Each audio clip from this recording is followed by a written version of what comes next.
story. Again, gotta love some new era. Dwain, it's Battleground Backfields Day on the Fantasy Life show.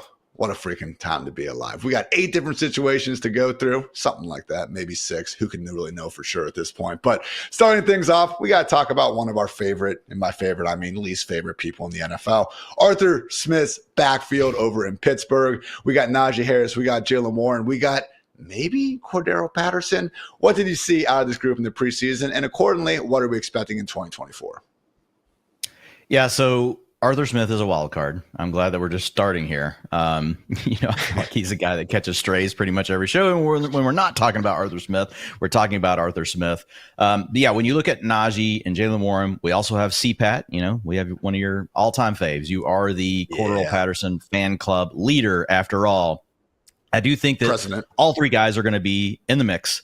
I do think Najee Harris and Jaylen Warren are going to be the 2 lead guys. And it's one of those situations, Ian, where like you look at the players and Jaylen Warren, he pops in every way, right? Whether you're talking about, I put out my Guys article this morning. Folks can check that out for free over at FantasyLife.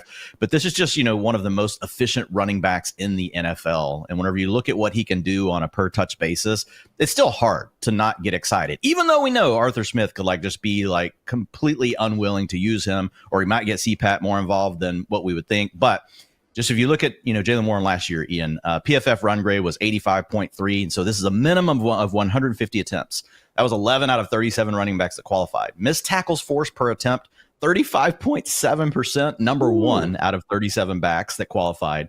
Average yards after contact, 3.7. The league average is 2.9. He ranked 2nd out of the 37 qualifiers. And then targets per route run. Oh, yeah, he's also awesome in the receiving game, 27%. That was 3rd out of 37 qualifying running backs. So the guy has just been able to do amazing things when he gets the ball. He also is good enough that you want to prioritize him in the passing game. What I'm going to say about Jaylen Warren is if he ever gets to a stretch this year where he is the lead back in Pittsburgh, he could win your fantasy league. And I think that's the main thing you've got to remember. When I look at Najee Harris, I also think that where he's going in drafts, Ian, he could be very valuable to your fantasy team. I don't think he would win you your league, but I do think that he could be a value with where he goes. Now, if I'm just having to chop this thing up and assume that everyone's healthy for the entire season, I've got it as a pretty close split. I've got Najee actually leading the way in the rushing attempts by a little bit, but giving more of the passing down work to Jaylen Warren. Those 2 guys just kind of rotating in and out all game long. And that makes it a little tough because we're not super excited about the Steelers' offense, but we do know they'll be committed to the run. Like if you look at Arthur Smith all the way back to his time in Tennessee, he has been very committed to running the football. That's also part of Mike Tomlin's DNA. Whenever he doesn't have a quarterback that can just drop back and sling it all the time like Ben Roethlisberger, he's shown us since then that he's willing to lean much more into that run game.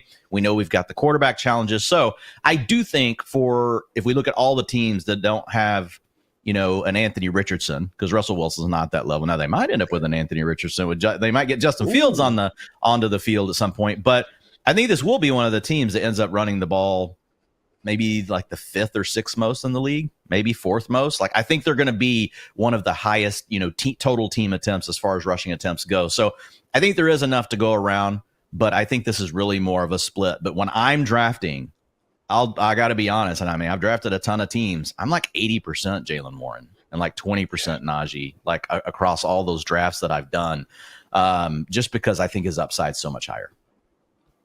I think if we have certainty that both running backs are playing 17 games, you could make a reasonable, projection that Najee will score more points than Jaylen Warren. But it's that boom upside, it's that best case scenario, it's that first or last mindset that does have us, buying more into the lottery ticket in Jaylen Warren. So maybe he is the lead back, Dwain. Last year in Atlanta, we saw Bijan Robinson have 272 touches, Tyler Algier 204, and then in Pittsburgh, Najee Harris 284 touches, Jaylen Warren 210. So similar splits going on, but who's to say Warren couldn't maybe be that lead dog with Arthur Smith, potentially coming to town, more outside zone concepts, which potentially do fit Jaylen Warren a bit better. So you did mention the potential problem here, and that is Justin Fields. As much as we would like to see him out there for our Justin Fields bags, that's the only way I really see these guys not returning, again, some quality upside RB3 value with the potential for more should one go down. Because you look at the Steelers, you look at the Falcons, you even look at Russell Wilson's Broncos, all 3 of those groups were top top 6 offenses in terms of expected PPR points per game last year.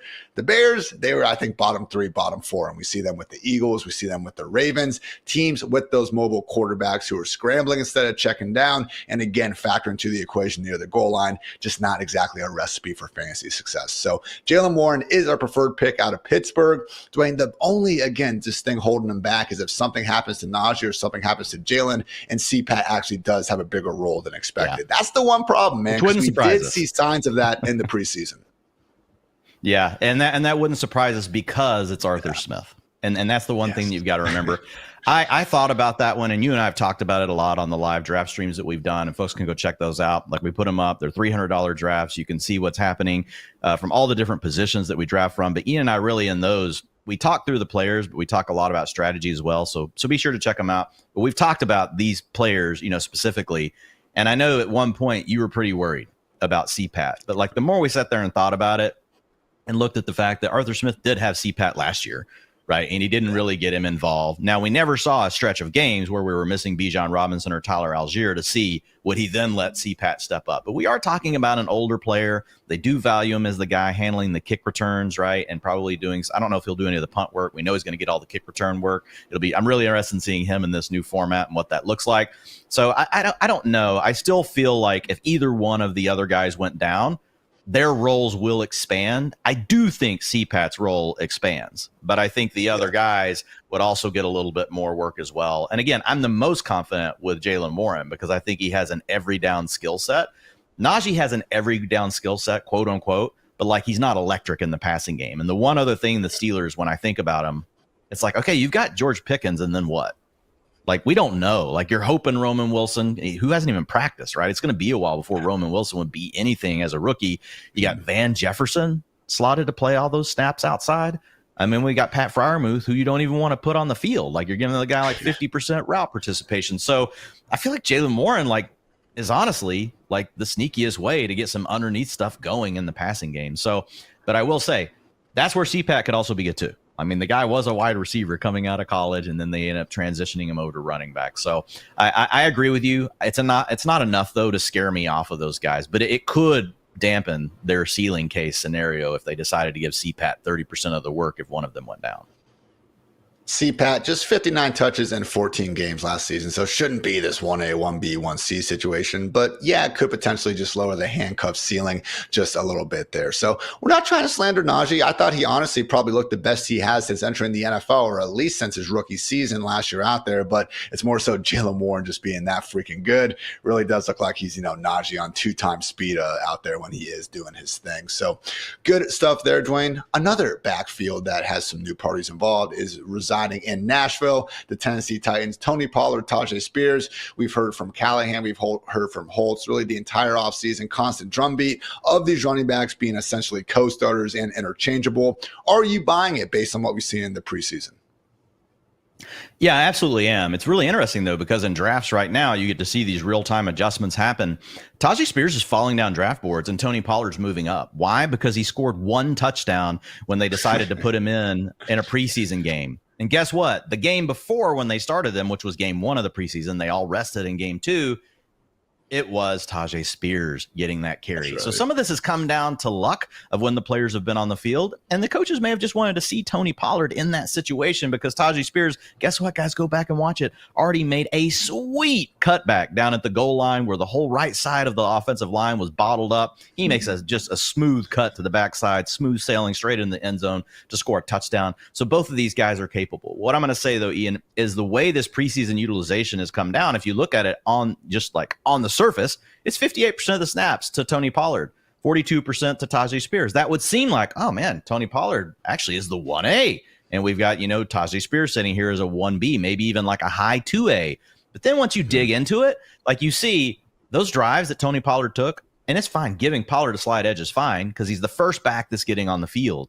But his drive with the starters was longer than the second drive, which Tajay Spears took in both games with the starters all still on the field. So if you look at it from that high level, it looks like, oh, this is a Tony Pollard thing. But really, it just comes down to how long Tony Pollard's drives end up being versus Tajay Spears. Oh, by the way, both players mixed in on the other players' drives. So on those first drives by Tony Pollard, guess who got a sprinkle of snaps? Tajay Spears. On those second drives with Tajay Spears, Tony Pollard was getting a little bit of a sprinkle of snaps. So I think these guys are really going to be rotating. It's still going to be much closer than what people think. And it makes me really like Tajay Spears even more in drafts if people now are suddenly thinking that Tony Pollard has pulled away. And I still like taking Pollard, but he's moved up like a round. Well, say he's moved up a half a round, Ian, and Tajay Spears has dropped a half a round since the last preseason game. So now you have these guys going 2 to 3 rounds apart in drafts. I just drafted this morning on a team, and I got Tajay Spears 20 picks past the average draft position. So I still think they're going to be very close. And you mentioned it. It's not just the preseason games. The coaches have told us this all along, and their skill sets tell us that they are interchangeable backs, both really good in the passing game, both smaller backs that are explosive. You give them a runway. We know they want to run more 11 personnel. They're both really good fits for what the Titans want to do this season. And just like Najee and Jalen, we can be fairly confident that if anything happens to either running back here, the other guy legitimately becomes an RB1 option overnight. So Pollard obviously saw him handle over 300 touches with the Cowboys last year. And just from the eye test, it does look like he has some of that juice back in the preseason, which is great. And then with Spears, man, please, for the love of God, take care of yourself. Stop trying to hurdle people out here in the preseason. Chill out, man. But looking at what he did as a rookie, joined Tyler Algier and Derrick Henry as the only 3 running backs with PFF grades north of 70 in rushing, receiving, and the ever-important pass blocking. So legit 3-down backs in Tennessee and an offense that could wind up being pretty fantasy friendly should the defense continue to suck and they want to toss the ball around the yard just a little bit more. All right, Dwayne, let's talk about the hometown squad for you, at least. The Dallas Cowboys. We got Ezekiel Elliott. We got Rico Dowdle. We got Deuce Vaughn. And we even have number 20 now, Dalvin Cook in town. So got a nice note from Mike McCarthy. I will read first before I throw it over to you on Rico Dowdle yesterday. He'll have a lesser role in special teams just because of workload focus. He's a complete running back, plays all 3 downs. I think his pass protection from his rookie year to now has become one of his best assets. So the anti-Kyron Williams role on the table for Rico Dowdle. Dwayne, thoughts on who winds up leading this committee and who you're most comfortable drafting at cost? So Rico Dowdle, about a month ago, we started talking about quite a bit. And, we put him in some sleeper articles and things like that. And it was so easy at that time, Ian, just to click on his name because he was just going too far after Zeke. There was just probably too much assumption in the market that it's just going to be Zeke. And so you were getting this 2 to 3 round discount on a guy like Dowdle going after Zeke. Well, then they got close together, and I was like, okay, I'll keep taking Rico Dowdle. And now Rico Dowdle has leapt past Zeke by 2 or 3 rounds. And that's where it's I do agree. I would rather bet on the younger player, but this is Rico Dowdle, Ian. This is a guy, he's not been able to get in a starting lineup. He's 26 years old. It's not like he's some second-year player that they were just already brimming with all this hope about. It's kind of like, well, we didn't do anything, so we're going to give it to Rico. Now, again, I'm not trying to, hate on Rico. We know at the running back position, volume is king. And I do still think there's a really good chance that Rico is going to be the more efficient of these 2 backs just because Zeke, he's got a lot of wear and tear. Now, I think there are certain things, though, that Zeke is still going to do better than Rico Dowdle. And this is where I want your thoughts, Ian. But I do believe that Ezekiel Elliott will get the carries inside the 5-yard line, or the majority of them. I'm not saying Rico's not going to get any of them, but I could totally see the Cowboys still using him in that way because Zeke is still really good at that. He's a guy that still has all that lower body strength that you want. Zeke, guys, you can make fun of him for his lack of ability to hit these big, long plays unless he's just in the wide open field.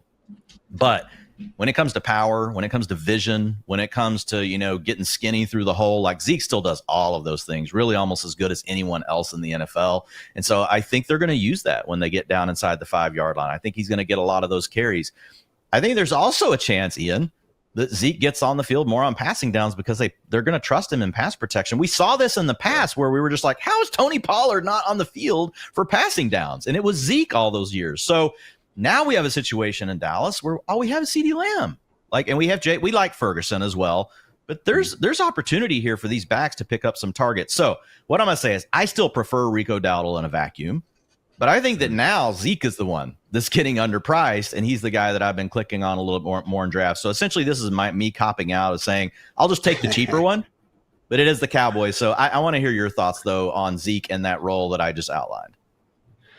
Well, it is just funny, you look at our ADP tool, which I'm checking out right now, and we have ESPN Sleeper and Yahoo on the left, and then we have some higher stakes sites, FFPC, NFFC, Real Time Sports Oh on the yeah. right, and it's flipped. Zeke is the far cheaper one in terms of, I'm sorry, far more expensive one on the more casual sites. I mean, he's going pick 110 on ESPN. Dwayne Dowdle's at 163, but meanwhile, Dowdle is the more expensive one on all the higher stakes sites. So I think I'm kind of with you. It just depends where you're drafting.